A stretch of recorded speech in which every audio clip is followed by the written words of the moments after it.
Mirrors by Greensearcher. Chapter 9. The old woman sighed in relief as the tavern came into view. Though it had been years, she had once frequented it often, and it had never failed to provide her what she needed. She managed down the icy road without too much trouble, hobbling up to the inn store and giving it a couple of good whacks with her walking stick. A man in a dirty apron soon answered, motioning her inside with a grunt. He led her to a table in a corner, and soon brought over a small loaf of bread and some cheap ale before returning to his customers. So he thought her a beggar. All the better. Her eyes scanned the dark pub, quickly fixing on a suitable target.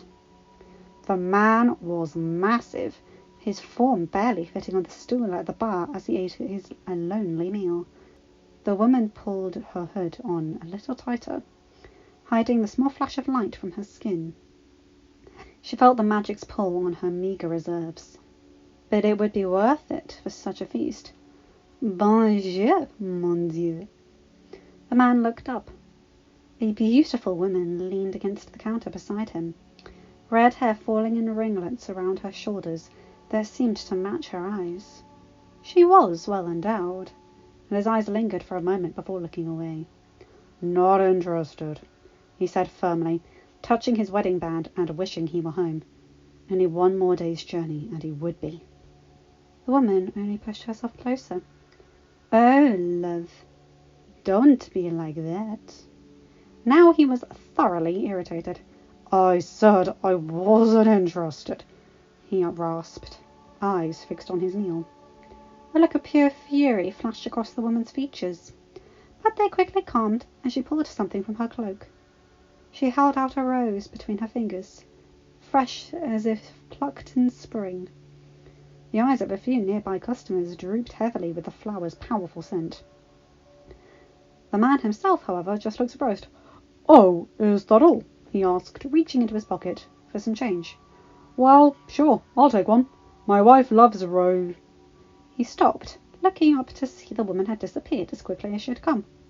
The witch hung in the shadows of the tavern, tempted to scream in frustration. King Alexander's words rung in her ears, taunting her as they always did.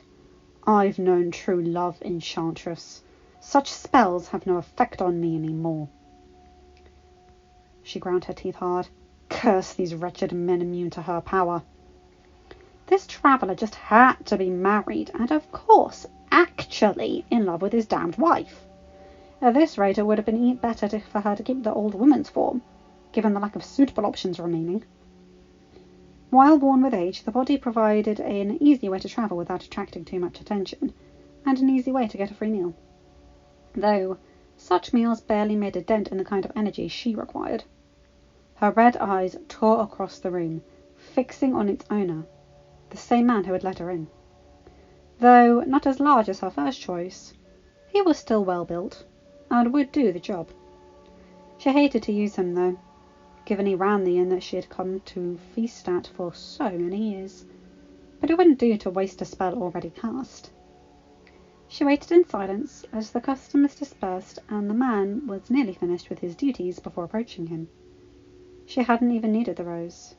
The new form's charms were enough to encourage this one to follow her into one of the inn's empty rooms. The enchantress grinned as the man locked the door himself. He'd sealed his own fate. As he turned around, she once again pulled the rose from her robes and let its powerful scents flood the small room. The witch watched with pleasure as the lust in the man's eyes fell into a boorish daze. "Ah, there we are," she smirked, pulling him back against the closed door. For a moment her fingertips hesitated over his heart, but she pulled back quickly. No, it wouldn't do to kill him. She liked to reuse her prey, after all. Instead, she reached up, planting her lips against his. He leaned in obediently, and soon she felt his lifeblood flowing into her. He was stronger, healthier than she had taken him for, so much so that she wasn't as tempted as normal to just take it all. the man's strength quickly sucked away. He would have fallen to the ground in a heap had she not held onto his shirt with her own strong grip. Looking around, she noticed a small mirror hanging against the wall beside them. That'll do, she decided, touching its surface with the tip of one finger. The mirror grew in size, as wide as the man and nearly as tall, soon snapping the wire that held it, and settling heavily against the door. Behind the glass, a dark fog appeared. In you go, she ordered, pushing the limp body into the mist. As the reflection returned to her own, the witch stood for a long moment admiring herself. Just a few more of those, and I can deal with that girl, she sighed with satisfaction, skin glowing again as she returned to the old woman's decrepit form. But first, let's look in on my dear beast. Line break. The bunker began to take on a new form as Belle, Adam, and some of the more mobile servants started cleaning it out and filling it with supplies. Belle herself found it surprisingly fun to make the little home beneath the earth, as long as she didn't think about it too hard. Spring seemed to be very far away after all. Adam managed to secure the rope ladder into the earth at several more places along the narrow tunnel, and assisted Belle try it out to make sure she could get down on her own. However, once she had managed it, there seemed to be silent agreement that it was easier to return to their original way of making the descent. And if Belle was being honest with herself, she liked it. Of course, life in general had seemed to be taking a new, pleasant turn. She explored different parts of the forest each day, still found endless subjects for her notebook, and was quite certain she'd doubled the number of books she'd ever read in just the past couple of months. Of course, she missed her parents dearly, and not a day went by when she didn't think of them. Yet, at the same time, she had never felt so fulfilled. Fulfilled, yes, that's the word, Belle thought in triumph, trying to pretend it wasn't simply the substitute for the warm and mildly alarming feeling she had been getting in her chest lately. She stole a glance at her companion, now squatting on the thick rug beside her, surrounded on all sides by mountains of books. He was currently attempting to balance yet another novel on the neat stack beside him, tongue peeking out from the corner of his mouth in concentration. Belle felt herself smiling, which was quickly replaced with a burning in her cheeks. Why am I so embarrassed? She thought anxiously. Could I be? No, it's nothing, Belle told herself sternly, refocusing on her current task. Anton de Neves, was it? She asked from her spot in the Grand Library. Adam affirmed, looking up and cocking his head. Oh, Belle, you look flushed, he said with concern. We can move away from the fire if you... I'm fine, she said quickly, only reddening further as she scribbled the author's name under Les Amours. That must be it, she realised. Recording all these love novels has simply got into my head. Mademoiselle Belle? Someone called. Mademoiselle, are you here? Yes, I'm here, she called out, standing from her seat to see a small feather duster skirting along the room. Pardon-moi, the little maid said, bowing quickly, but, well, one of Monsieur Lumiere's candles has fallen beyond our reach, and we were hoping you could retrieve it. Of course, Fifi, Belle agreed. Where is it? The little duster seemed embarrassed, glancing at her master before speaking. But behind one of the bed frames, mademoiselle, in the bleu room. If Adam made a face, Belle ignored it, holding back a chuckle. It wasn't as though Lumiere and Fifi's relationship was a secret, nor could she imagine they could get into much trouble in their current forms, though she deemed it best not to think about it too hard. After fetching the lost candle, she returned to the library to find Adam sitting lazily on one of the couches, her sketchbook open in his lap. She was about to scold him for looking without asking, when she noticed he was staring intently at one of the open pages, brows furrowing, as if confused by what he saw. Looking over his shoulder, she noticed the sketch he was looking at and flushed again. Is that my father? He asked, glancing up at her before gazing back at the drawing. Not exactly. It looks just like him. Well, a lot like him, he breathed. It's a little different, she explained, clearing her throat awkwardly. The, jawline is softer, and the eyes lighter. He was silent for a long moment, before his eyes grew wide. Is that me? Belle bit her lip hard. I was just... It was only a character study, she stammered, leaning back and wringing her hands in her apron where she stood. I thought it might help me develop my skill. I'm sorry. I didn't mean to offend you. I didn't expect you to... I'm not offended, he said quietly. And Belle could tell he was sincere. He continued to stare at the portrait, a small smile growing over his face before he looked back up at her. Do you really think I would have looked like that? She shrugged. Maybe. Relieved he wasn't upset, she moved around to sit beside him, putting the sketchbook onto her lap and turning to the previous page. See, here's your father, and your mother, and you as a child. All from the castle paintings, she explained, pointing to each of them. I was curious if I could combine them. Mrs. Potts told me you took after the king, but I kept some of your mother's features and noticed in your younger portrait, mainly the shape of her eyes, she said, turning back to her imagined sketch of him. Adam stared at her for another long moment. Mrs. Potts was right, he observed at last. Right? His grin widened as he glanced over at her. I really would have been a handsome devil. Belle laughed. Don't let it get to your head, she teased, shaking her head at him as she closed the notebook and put it aside. Come, let's continue with Les Amours. Adam's shoulders drooped as he eyed the pile of remaining books with dread. There's just so many, he sighed. Queen Marie suddenly had a thing for sappy romance novels. Oh, they're not so bad, Belle said lightly. Don't pretend you haven't read any of them. He muttered something unintelligible, avoiding eye contact and picking up the next book and turning to the title page. Belle smirked, realizing that she was right, but letting it slide as they continued with their task.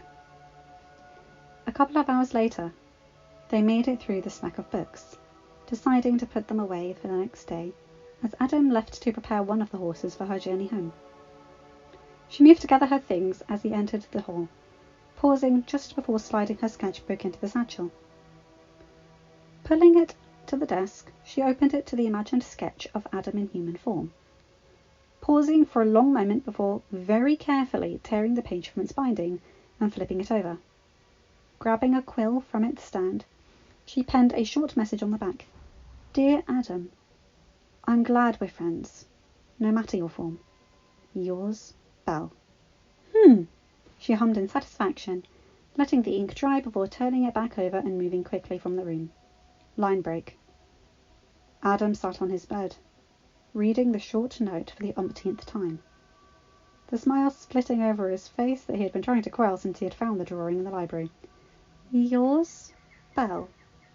He knew the closing could mean any number of things, likely written with nothing more than friendly intentions, but he couldn't help but like her word choice.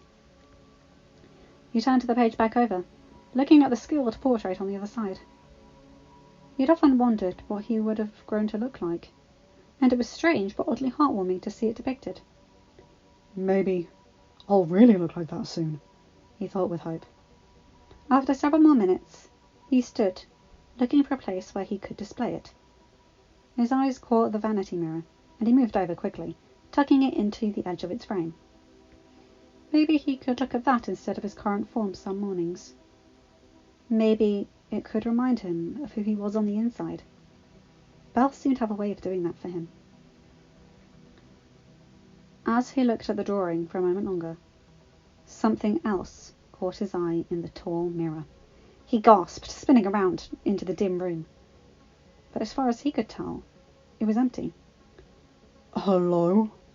He asked, eyes boring into the shadows, cast by the inanimate candles beside his unused bed.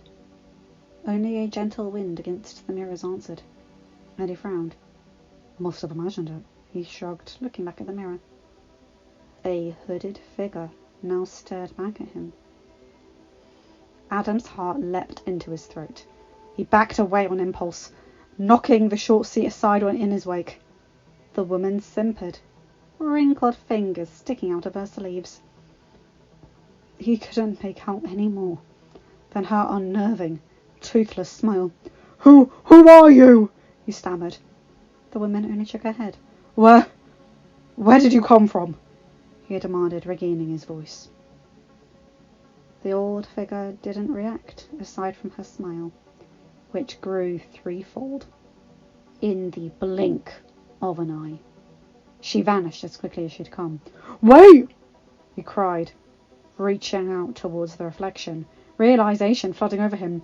My father! Do you know where? He stopped, fingers pressed against the cool glass, his own reflection staring back at him once more. He pulled his paw back, watching his chest rise and fall, hearing his heavy breaths ringing off the walls of the otherwise silent room. Did I imagine it? He wondered anxiously, suddenly bathed in sweat as the memories washed over him. Oh God, he breathed. I'm seeing them too. Line break. Who are you talking to, Mama? The Queen looked over at her son, blinking rapidly before turning back to the mirror before her. I thought I saw someone. She shook her head, swallowing roughly before motioning to the boy to come over. No one, my dear. Adam frowned, but didn't press the issue as she moved to her side. From where his mother sat at the vanity, he already stood a bit taller than her, though the large stack of books in his arms dwarfed him a bit. She looked at their reflections and smiled. You really do look like your father, you know. The prince finally grinned a bit, standing a bit taller and puffing out his chest. She chuckled at him. Even more so with those. She went on, pointing to the stack in his arms. What on earth is your tutor having you study now? Oh, this isn't for my lessons, Adam said, hefting the stack onto the vanity counter with some difficulty, before pulling the first text off and showing her its cover. 2 Treatises on Government by John Locke. Papa let me borrow these from his study. I've only started this one, though. The Queen looked impressed. Yes, I've read Locke's work myself. And what have you learned so far? She prodded. He says that God made all men equal, even kings and peasants, Adam said with interest, and that there's no such thing as the divine right of kings. Suddenly he cocked his head. I was confused about that, though, because my teacher told me God made Louis le Grand the great Sun King. But when I asked Papa about it, he told me that was bullshit. His mother quickly placed a finger over his lips. Oh, dear. I may have to have a word with your father, she said with some amusement. Though I'd use less colourful language than that, Papa, I do agree with Monsieur Locke. You do? Adam asked in excitement. Mm-hmm. She smiled before a look of worry crossed over her face. But, darling, it would be wise not to speak of such things with anyone but your father and me for now. Don't worry. Papa made me promise not to tell. He said he doesn't want Grandpa to find out that he's making me into a literal. You mean a liberal? The Queen chuckled. And I'm afraid he's right. Your grandfather should definitely not hear about this. She stopped, suddenly, eyes growing wide as she stared back at the mirror. Mama? Adam stuttered. Mama, what's wrong? What do you see? He asked, grabbing her hand and looking anxiously between her face and the reflection. It's nothing, the Queen whispered, even as her arms quaked. She turned around in her seat, scanning the room fearfully as she held her son's hand painfully tight. It's nothing. Line break and a flashback. Adam? Is something wrong? Oh, it's nothing. Belle raised a brow. He had been acting strange all morning, eyes darting between the trees at the slightest sound, ears upright and alert as if constantly surveying their surroundings. Really, it's nothing, he said with slightly more conviction, though he didn't make eye contact as he continued replacing the boards over the finished bunker. The task had taken little more than a week, and Belle was surprised to find herself feeling disappointed that it was over. Did you really climb the top of the tallest tree here? She asked, deciding it best to change the subject instead of prying further. Though, in truth, she'd been curious about it ever since he mentioned trying to reach the top of the invisible wall. Adam laid the last board across the hole before turning back to her. His eyes were smiling. Why? Do you want to see it? He asked slyly. Belle furrowed her brow. He really is acting strange today, she thought to herself. Maybe. Is it worth it? She asked, Well, yes, he added slowly, though it's very high. Are you sure you're brave enough? Belle pouted, crossing her arms. Of course I am, she said adamantly. When Adam snickered, she realised he had been teasing her. Oh, good grief, she huffed, though she couldn't stop the smile tugging at her lips, or the flush crossing her cheeks. Sophie and Lumiere, who had been helping that day, offered to take Philippe back to the stables as the two friends took off to a new section of the path. You know, I'm quite impressed, the maid said absently as they disappeared. Oh, how's that? The maitre d' inquired. The armour placed a hand on her hip, stopping and looking over at the candelabra on her other. I just never imagined that our little master would turn out to be a better flirt than you. Excusez-moi! Line break. Belle stood at the base of the enormous tree, a space so large even Adam could only wrap his arms about halfway around it. She stared straight up, no end in sight to the branches that disappeared into the dark canopy. Maybe I'm not brave enough, she said nervously, chewing her lip and looking back at him. You are, he said sincerely, tugging off his jacket and hanging it over a nearby branch. He proceeded to roll up his sleeves, already dusty from the bunker, before turning back to her. I mean, not everyone can say they've been at the top of a giant cicada. But it's up to you. Belle pursed her lips, looking back into the tree's branches far above, as Adam moved beside her. He glanced down, holding his breath as she made her decision. She smiled a little, his eagerness contagious. Okay, she agreed, sucking in a breath of anticipation. A moment later, he had gathered her up in one arm again and begun the long climb. He moved surprisingly fast, claws gripping the thick bark with ease as he reached the bottom of the canopy. From there, he wove expertly through the web of branches, and Belle held him even tighter the higher they went. She didn't dare look down. Watch yourself, he breathed as they neared the dense, spindly branches of the canopy's top. Belle curled closer against him, and Adam pushed the branch away, pulling them out into open air. You can't open your eyes now, he chuckled a moment later. Belle hadn't even realised she had closed them, and had to blink rapidly against the bright open sky before the view came clear. They sat in one of the open upper branches, its top towering over the rest of the treetops which spread out for miles around. She had seen these trees from the castle, and from the peak, but now she felt like she was actually part of the landscape itself. Neat, right? Belle tried to grin, but realised she was already smiling as much as she could. Adam let her down carefully to her feet, keeping a firm arm around her waist where he crouched. She clung to him, staring over the treetops, gasping in delight as a flock of birds took flight out of their branches. It's even better in the summer, when all the trees are green, he went on. Oh, we should come back then too, she said earnestly, finally tearing her eyes from the scene to look back at him. For some reason he sucked in a nervous breath. Well, I'm not sure I'll still be. He stopped, grimacing in discomfort. He managed to clear his throat a moment later, sighing. I mean, maybe we will. Belle frowned. Had the curse just stopped him from speaking again? Look there, he said suddenly, knocking his hand towards an adjacent tree. Belle looked over, squinting, and then gasping when she spotted it. A giant swarm of bees tucked into the branches.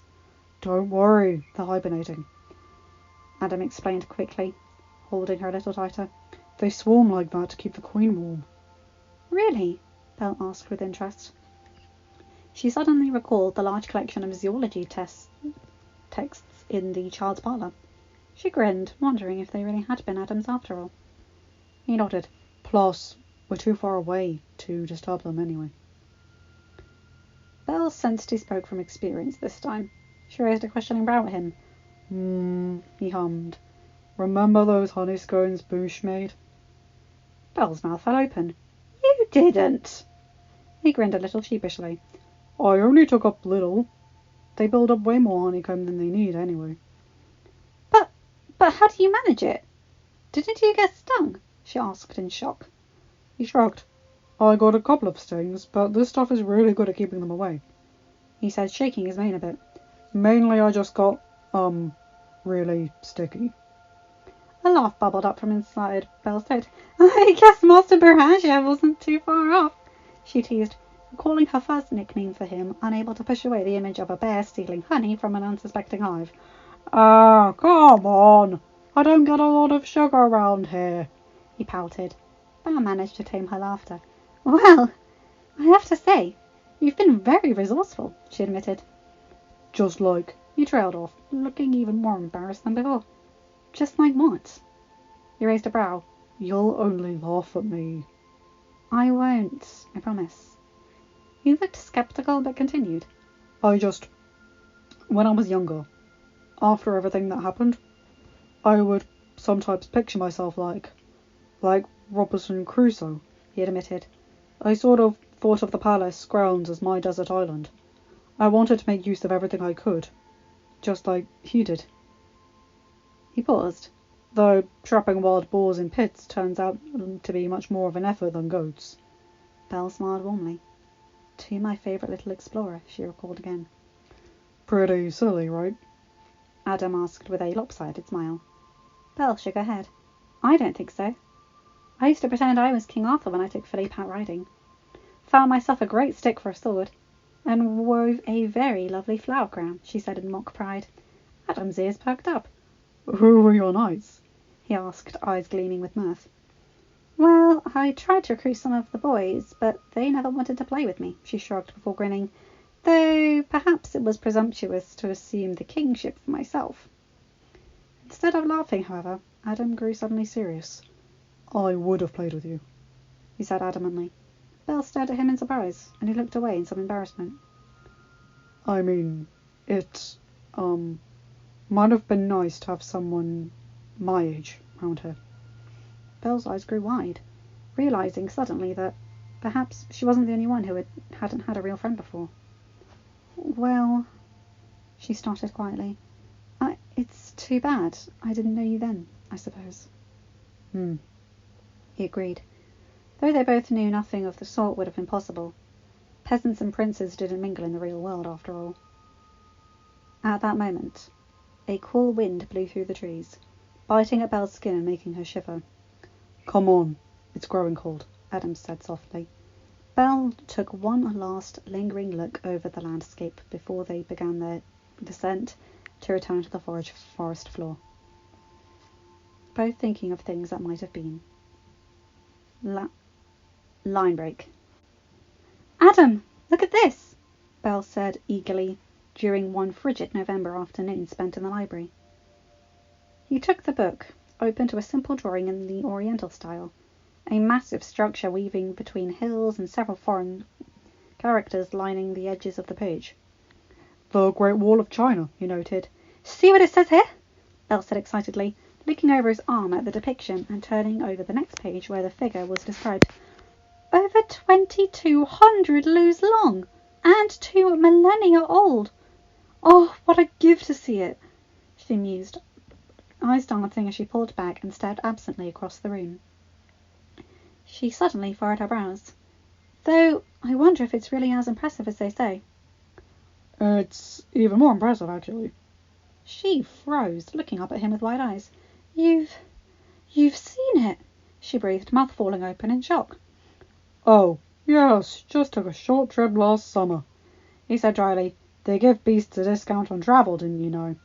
Ugh, she pouted, tugging the book back and plopping down onto the couch. You're teasing me. A little, he admitted, before folding his paws behind his back as he smiled. Still, I have seen it. She tried not to look fazed, though Adam didn't miss the aching curiosity in Belle's eyes as she glanced back over at him. Come on, I'll show you, he said, hiding a smirk as he moved towards the door. Belle was quiet for a minute longer, before he heard a soft patter of her feet following him into the hall. I know you're pulling my leg, she said earnestly, even as her eyes searched their surroundings for any sign of all he was going to show her. Where are you going? A little voice asked as they turned towards the west wing. Adam looked down to see Chip staring up at them eagerly from the rug. To see the Great Wall of China, apparently, Belle replied, raising a brow as she gave Adam the side eye. Chip hopped up and down excitedly. "Oh, you'll love it, Belle!" he cried. "Master, can I see it again, too? Please?" Belle's mouth fell open for the second time. "Next time, Chip." Adam grinned, barely containing his laughter as Belle looked between the two of them in disbelief. They soon reached the steps leading to the west wing, and he paused. He started, wondering if this was a good idea after all. Just wait here a minute." Belle furrowed her brows. "Okay," she replied in confusion, looking a little deflated. He crunched his face up for just a moment before sighing. "I mean, you can come. Just don't touch anything," he said seriously. A strange look passed over her face for a moment, but her eyes quickly brightened. "I won't," she promised. He led her through the dark halls, purposefully avoiding the stairs and the portraits lining the family wing, especially the boy with the bright blue eyes. Soon they were at his chambers, and he led her quickly inside, leaving the doors open before moving to the bedside table. "Here," he said, handing her the silver mirror. She took it carefully in her hands, turning it over to search of anything mysterious. "It's a mirror," she said blankly, running her fingers over the delicate carvings along the frame. Her eyes brightened in amusement. "I didn't realize you had such feminine taste, Adam." He pouted, taking it back from her in embarrassment. "It's not for—" "Never mind. Just watch," he said, turning back to the object. "Show me the Great Wall of China," he ordered, beginning at Sanghang 1. I don't know if I pronounced that right, by the way. Adam's reflection faded as the object obeyed his command, and he turned it back to her. She gasped as light from the surface filled the dark room. Soon the mirror dimmed, showing an aerial view of the Great Wall, as though from the eyes of a sparrow overhead. It began at the great pass bordering the sea, moving inland at a steady pace. Belle stared at the moving image in shock, before leaning down to look beneath the mirror, as if she was expecting to find the china itself beneath it. "How?" she breathed, looking back at the mirror's surface with wide, unblinking eyes. Is this real?" "Yes," he replied. "At least I assume so." "I can't believe it," she breathed, taking the mirror from his grasp and holding it reverently in her own. This is incredible.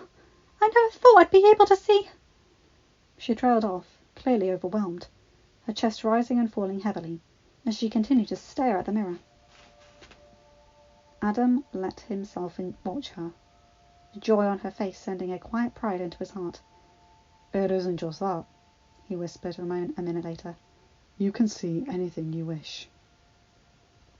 She looked up at him in awe, before glancing back down at the mirror. "I'd like to see the Nile, please," she asked politely. He chuckled. "The mirror isn't one of us, Belle. You can just tell it what to do." "Oh," she blushed, face glowing again as the object obeyed her wish.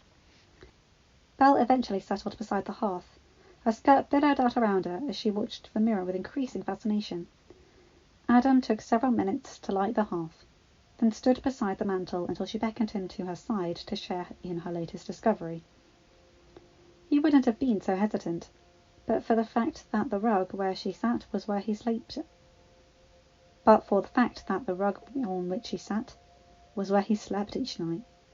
Though, of course, she didn't know that. Settling down, he rested a cautious paw on the ground behind Belle at first, but after a couple of hours found himself with her nestled against his side. "I'm sorry. I'm afraid I've made us quite idle today," she said absently, watching a herd of African elephants as they played in a waterhole. No, it's fine," he breathed, still overwhelmed by their quiet closeness, distracted by the hem of her dress caught between his fingers. "I still can't believe you didn't show me this sooner," she said in mild irritation, finally tearing her gaze away to look up at him. "Sorry," he shrugged. It became a bit of a problem when I first got it." "A problem?" Adam pursed his lips as he thought of how best to explain it. "How many objects do you think can fit on there?" he finally asked, nodding towards his bed on the far side of the room. "What?" Just guess.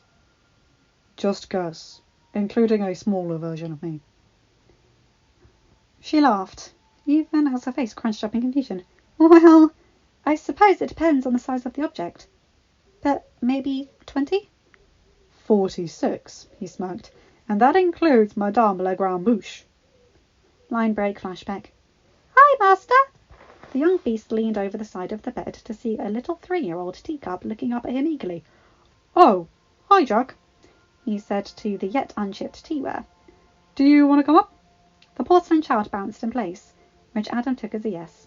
Reaching down, he hooked a finger through the cup's handle and lifted him onto his shoulder. What doing?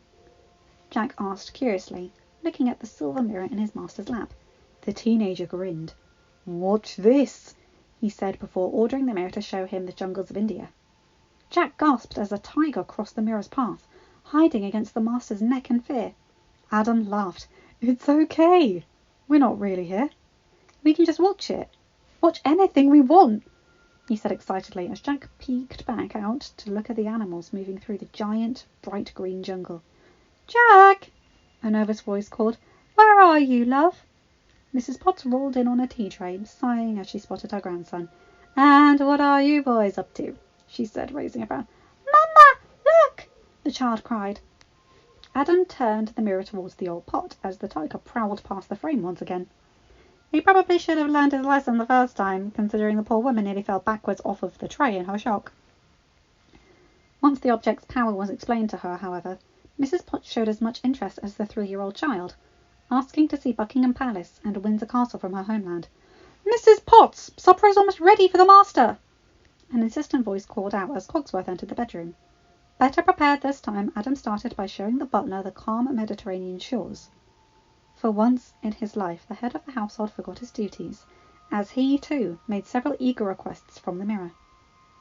After that, it was like a domino effect, and the young master soon found dozens of the servants crowded around him, fighting to see the mysteries of the world through the enchanted reflection. When the large wardrobe fell onto the bed for a look and sent several servants bouncing dangerously off of the mattress, Adam realised he may have a problem.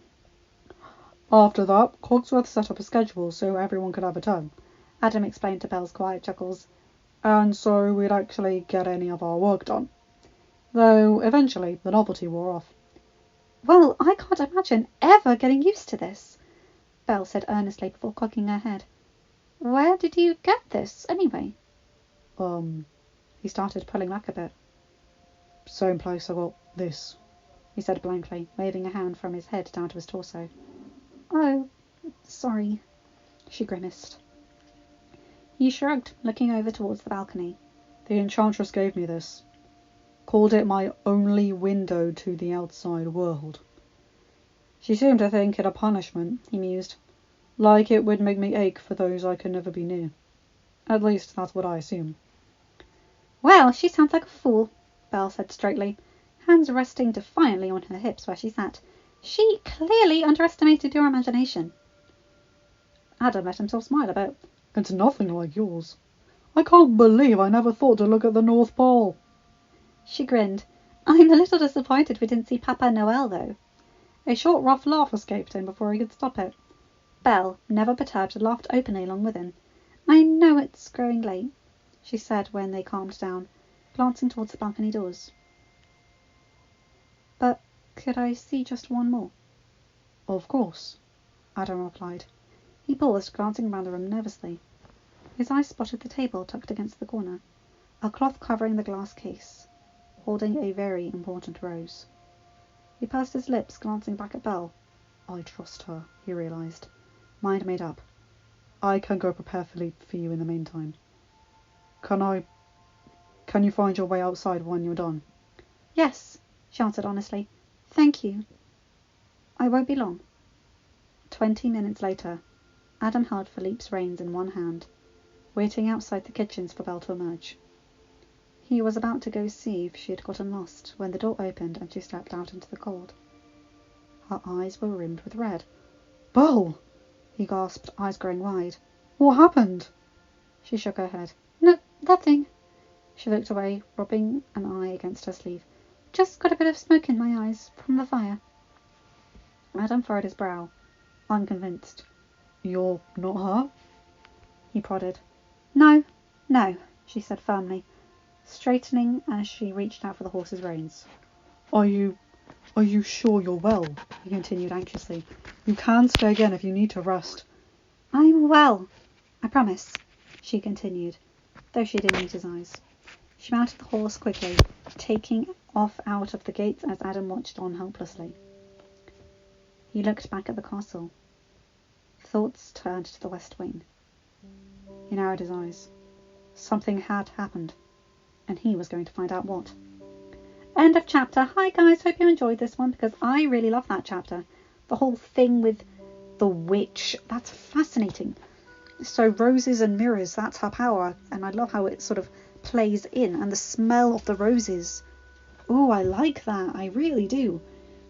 And I love that bit with the mirror. Absolutely adore it. What a good idea. And that it wasn't a punishment, that it was just a way for his imagination to fly. And that she exceeded it as well. I love that. And little 3-year-old Chip being scared of a tiger and hiding in Adam's neck. Oh, it's cute. And of course, we're going to see what she saw in the mirror next chapter. So, well, we'll see, won't we? Anyway, you guys know the drill. Check out my other videos, and remember to like, comment and subscribe, and hit that bell to get notified whenever I upload a new video. Have a good day, night, or whatever time zone you're in. Bye my guys, gals, and non-binary pals. I'll see you in another video. Bye!